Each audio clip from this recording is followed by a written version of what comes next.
Olá, amados, sejam bem-vindos a mais um podcast Ative Seu DNA e Valnice Milhomens. Aqui nós fornecemos estratégias e ferramentas para enriquecer seu espírito, sua alma e seu corpo.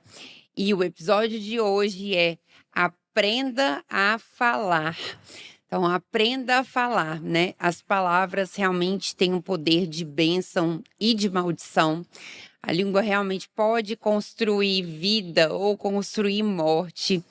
E nós vamos aí investigar hoje sobre como nós podemos ter essa habilidade de aprender a falar corretamente. Muitas vezes a gente vê no dia a dia que às vezes as pessoas elas têm razão, né, em alguma situação, mas acaba perdendo a razão pela forma como fala, ou pelo modo como fala, né, pela palavra que utiliza. Então, as palavras, elas têm um grande poder e a gente vai falar sobre isso.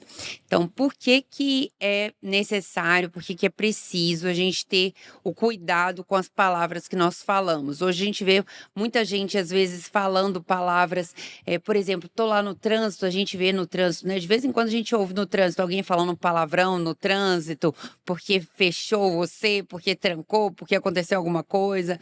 Ou às vezes em casa mesmo, o pai fala um palavrão porque chega, porque bateu em algum lugar. Então, por que que é importante a gente ter esse cuidado ao falar alguma coisa? Tu estás pendurado pela tua língua. Palavras são semente. Palavras são sementes. Jesus conta a parábola sobre a semente e o reino de Deus, ele vai falar sobre o reino de Deus, dando várias parábolas. O reino de Deus é como uma semente de mostarda. Aí a pessoa pensa que é porque é pequeno. Não. É que funciona como uma semente. Quando ele usa a mostarda, é que não importa o tamanho. A semente é tão pequenina, mas dentro dela tem um poder de vida. Ela vai germinar, ela vai produzir fruto. Então a nossa palavra funciona assim, como uma semente. Dentro da palavra está um poder. Ela libera, a palavra produz exatamente o que ela diz. Okay? Então, quando eu semeio palavras, eu vou colher de acordo com as palavras que eu estou semeando. Agora, temos que entender o quê? As palavras expressam ideias, sentimentos, ações e representam experiências as mais complexas possíveis. Por isso, devemos nos preocupar com as palavras que usamos para expressar as nossas ideias. Nossas palavras têm o poder de curar ou de ferir. Como você já citou aí o provérbio. O justo e o ímpio se distinguem pelas palavras que eles proferem. Aquele que está cheio da palavra de Deus, evidentemente, vai falar a palavra. Vai falar aquilo que a palavra diz. Eu coloquei aqui alguns provérbios, porque já que estamos falando que esse manual aqui de vida, de sabedoria, de relacionamento. Em Provérbios 10, 11 diz, a boca do justo é manancial de vida. Fala, transmite vida. Mas a boca dos perversos, nela mora a violência. 12, 18. Alguém a cuja tagarelice é como pontas de espada. Mas a língua dos sábios é medicina. Olha que coisa maravilhosa, né? É medicina. Nossas palavras possuem um poder maior do que conseguimos mensurar. Elas podem produzir vida ou morte, como diz Provérbios 18, 21. A morte e a vida estão no poder da língua. E o que bem a utiliza, come do seu fruto. O que bem a utiliza.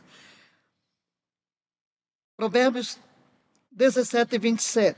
Quem retém a palavra possui o conhecimento. O sereno de espírito é o homem de inteligência.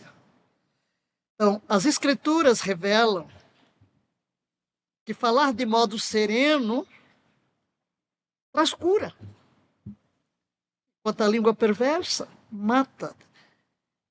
Veja que quando nós estudamos as raízes de rejeição, elas vêm de onde? Palavras negativas que foram liberadas e que marcaram a identidade de uma pessoa para o resto da vida. Então, o cuidado com a palavra, se eu entendo o poder que existe numa palavra e que as palavras não são algo sem sentido, não, as palavras não morrem. Na realidade, as palavras não morrem. Nós estamos, por exemplo, aqui falando para aparelhos. E elas estão gravadas. As palavras estão no ar, elas são captadas. Você fala aqui e elas são captadas na atmosfera. Aquilo que eu falei há 10 anos continua tão vivo como se eu tivesse falado hoje pela manhã. E é por isso que, às vezes, na nossa vida, nós estamos enfrentando situações que foram provocadas por nossas próprias palavras, que eu chamaria uma automaldição. Então, eu falo, e não apenas o que eu falo sobre mim, mas o que os outros falam. Então, é muito importante, a língua dos sábios adorna o conhecimento, mas a boca dos insensatos derrama estultícia. A língua serena é árvore de vida, mas o perverso quebranta o espírito. O outro, o homem se alegra em dar resposta adequada, e a palavra ao seu tempo, quão boa é. Saber a hora de falar. E 18, 21, a língua tem poder sobre a vida e sobre a morte. E o que a usa habilmente serão recompensados. 26, 18. Como um demente que espalha brasas e atira flechas mortais, assim a pessoa que engana seu próprio e depois alega, mas eu só estava brincando. Olha lá. Quantas vezes nós vemos pessoas marcadas negativamente por essas brincadeiras? Eu estava brincando. E, na realidade, produzem o mal. Eu gosto muito deste versículo 25, 11. Maçãs de ouro com enfeites de prata é a palavra falada em tempo oportuno, ou como salvas de prata. Com paciência dobra-se o magistrado, e a língua macia pode quebrar os ossos.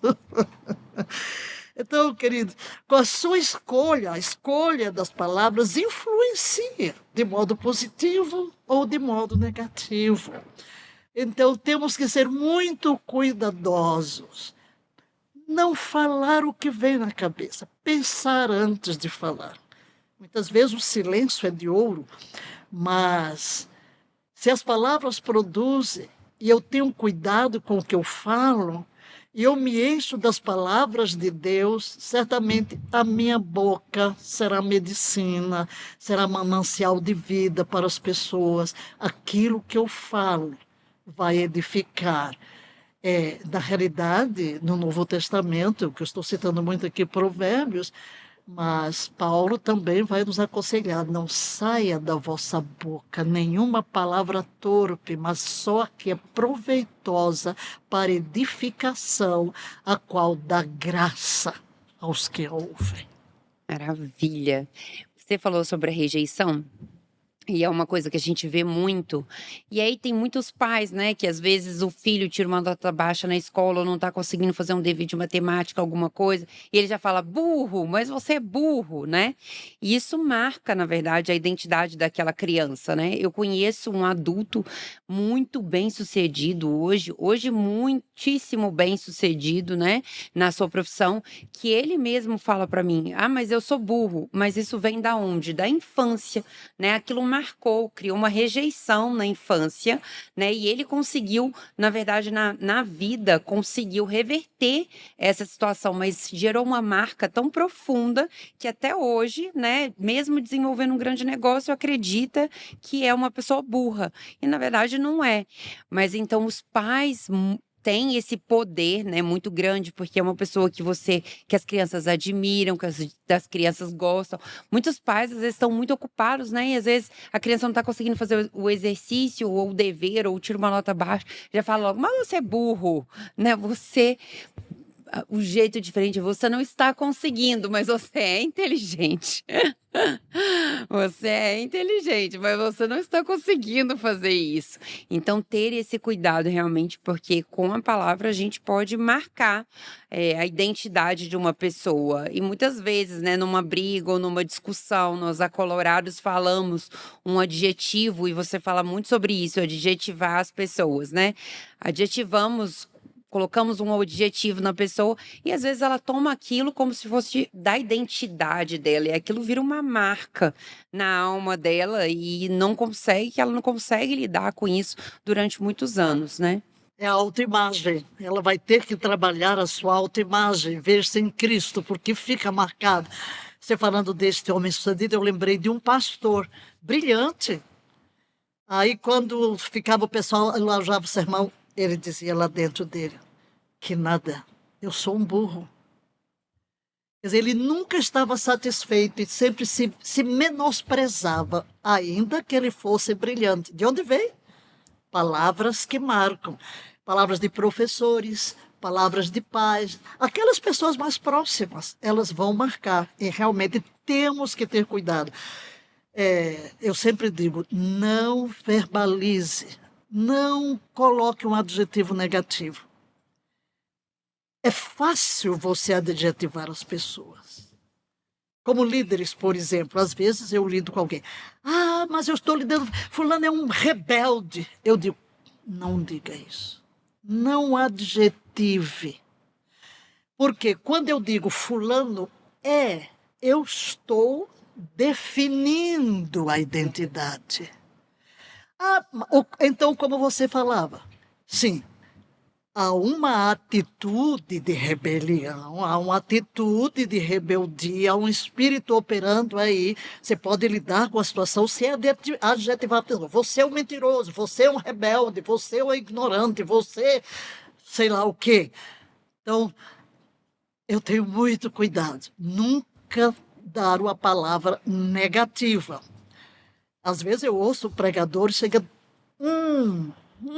porque vai chamar os outros de tudo.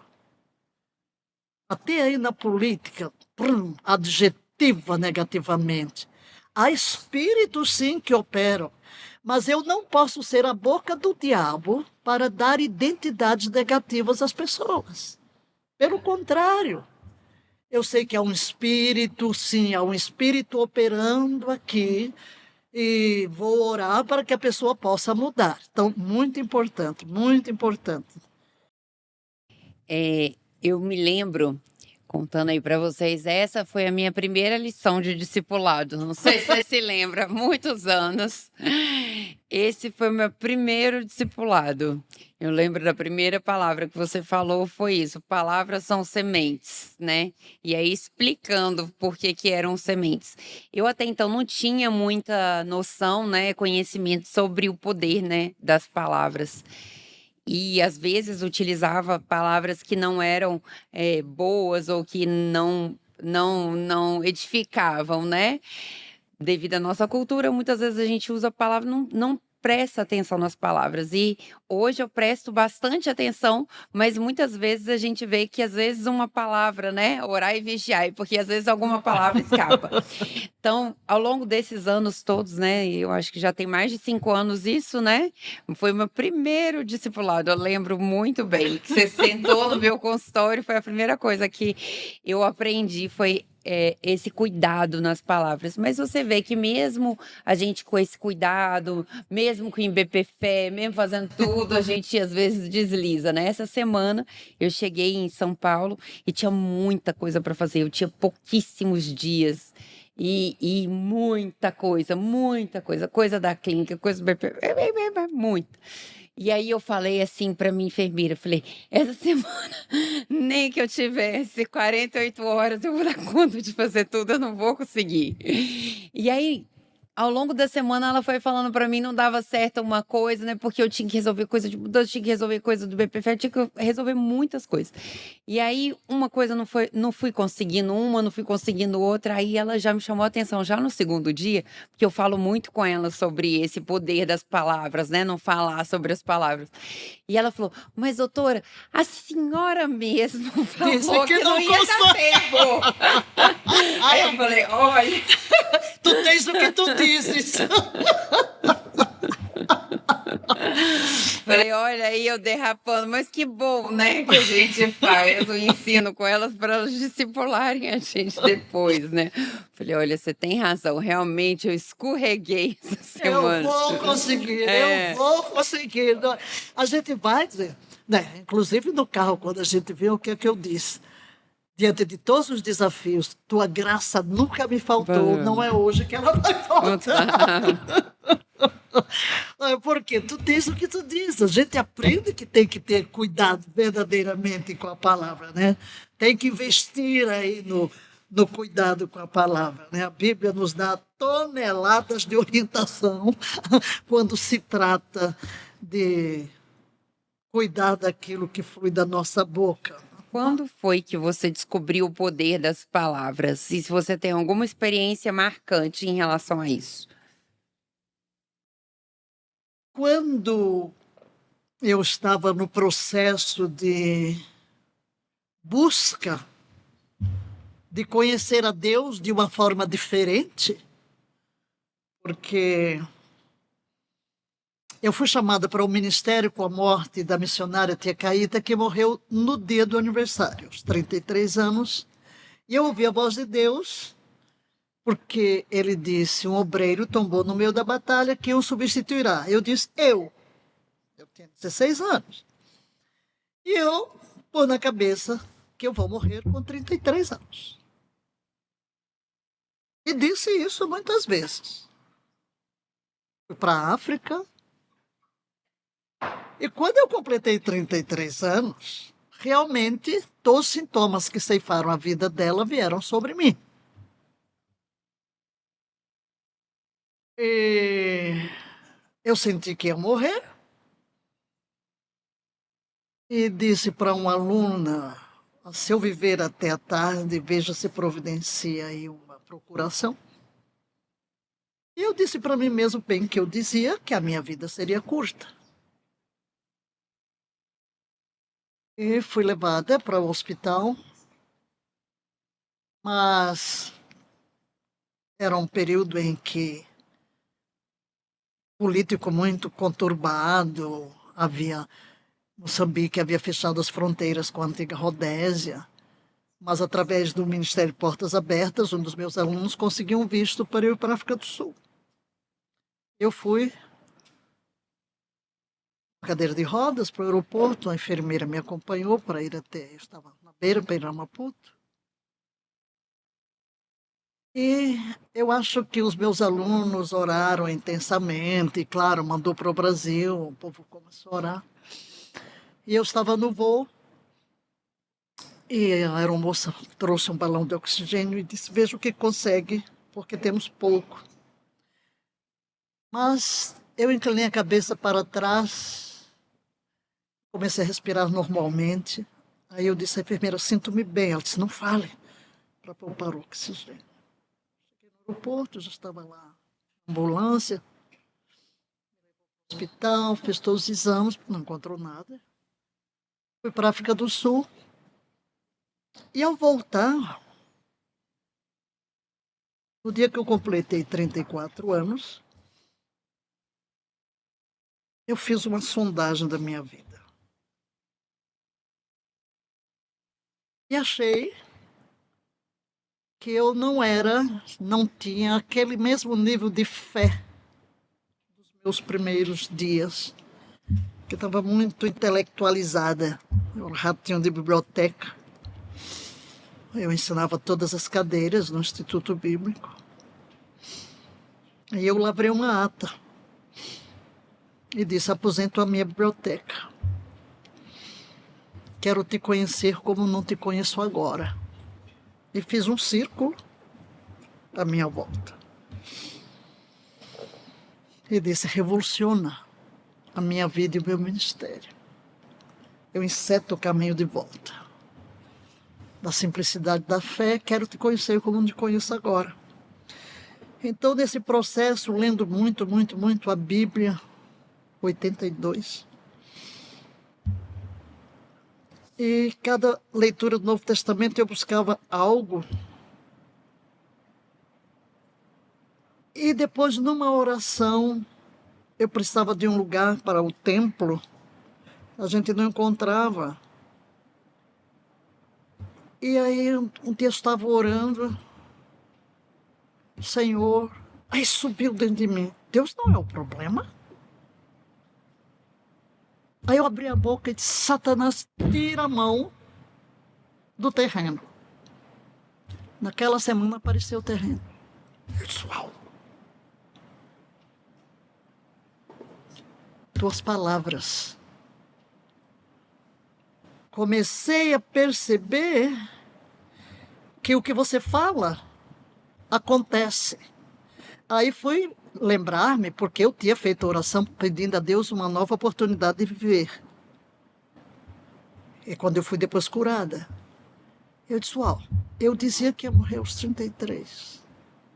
E aí eu fui aprendendo. Eu fui aprendendo que as palavras produzem o que nós falamos. E aí onde eu também comecei a ler literatura, porque eu fui para a África do Sul, comecei a literatura de Kent Reagan, que era um batista, e como eu venho da tradição batista, onde ele começou a ensinar também sobre as palavras. E eu fui me aprofundando cada vez mais, lendo a Bíblia e lendo todos esses provérbios, e foi então um processo que tu tens o que tu dizes, tu és o que tu vês. Aí começa o meu ministério assim, ousadamente declarando: eu terei tudo o que eu precisar para fazer tudo que Deus mandar. E era assim: na próxima vamos ter isso. E tinha, isso, e tinha. E foi então uma experiência da minha vida. E hoje, quer dizer, eu tenho todo um passado de décadas seguindo esse princípio. Tu tens o que tu dizes. Aí lendo a Bíblia lá, os espias, e olhando para a minha vida, e essa experiência de dizer que eu morreria aos 33, e quando cheguei aos 33, o espírito de morte não esqueceu. Então eu aprendi o quê? Olha, está tudo registrado no mundo do espírito. Está tudo ali, quer dizer, o que você falou lá atrás vai se cumprir hoje. Foi assim que eu fui me aprofundando no meio destas experiências em África, porque eu disse: a África me ensinou muito. E aonde você vê que as pessoas mais erram em relação às palavras? É porque desconhecem o poder que elas têm. Então falam o que pensam, não param para analisar o que estão falando. E às vezes, não era bem o que eu queria dizer. A ignorância. Eu diria que a falha está exatamente na ignorância. Não saber, não conhecer. E é por isso que eu insisto em que as nossas próprias orações devem ser baseadas na palavra. Lembrei agora o Randy, quer que eu grave aqui, sobre os livros que eu escrevi, por que eu escrevi cada livro. E hoje mesmo eu estava pensando, e ele quer que eu diga cada livro, por que eu pensando. Sim, o primeiro foi Comunhão e Princípios de Fé, onde eu vou mostrar, não é, exatamente isto, o que a palavra diz. Eu creio no que a palavra diz, eu falo no que a palavra diz. E terminei escrevendo o quê? Orando a palavra, para mostrar às pessoas que nós podemos trazer a palavra de Deus para uma forma pessoal, e começamos com a resposta. Então, cuidado, não fale qualquer coisa. As próprias orações não devem ser um blá, blá, blá, e o que me vem na cabeça, ou um monólogo eterno, mas baseado no que a Bíblia diz. Então, é onde as pessoas erram. Por isso eu estou chamando sempre, volte para a Bíblia, volte para a Bíblia. E aí você vai mudando a sua linguagem. Então essa era a próxima pergunta justamente. Por onde eu devo começar se eu quero aprender a falar? Por onde eu devo começar? Pela Bíblia. Eu tenho que começar pela Bíblia, né? Eu tenho que começar pela Bíblia, porque o manual é a palavra. Até coloquei aqui, por exemplo, Provérbios 10:19. O pecado não acaba com a multidão de palavras, mas os prudentes refreiam a língua. Provérbios 15:4. A língua calmante é a árvore de vida, mas a língua perversa esmaga o espírito. Colossenses 4:6, vamos para o Novo Testamento. A vossa palavra seja sempre agradável, temperada com sal, para que saibais como convém responder a cada pessoa. Então, eu tenho que ir para a Bíblia. Não tenho como mudar sem ir para a Bíblia, porque eu começo a ler estes textos e presto atenção. Estes são alguns versículos, claro, são apenas alguns. Mas as Escrituras nos dizem que o que sai da nossa boca procede daqui, do coração. A boca fala do que o coração está cheio. Agora, por que devemos realmente vigiar o que falamos? Quando há muitas palavras, Provérbios 10:18, não falta transgressão. Falar demais. Mas quem refreia os lábios é prudente. E o que imediatamente me vem à mente? Provérbios 18:21, que é aquilo que já falamos, que a vida e a morte estão no poder da língua. Agora,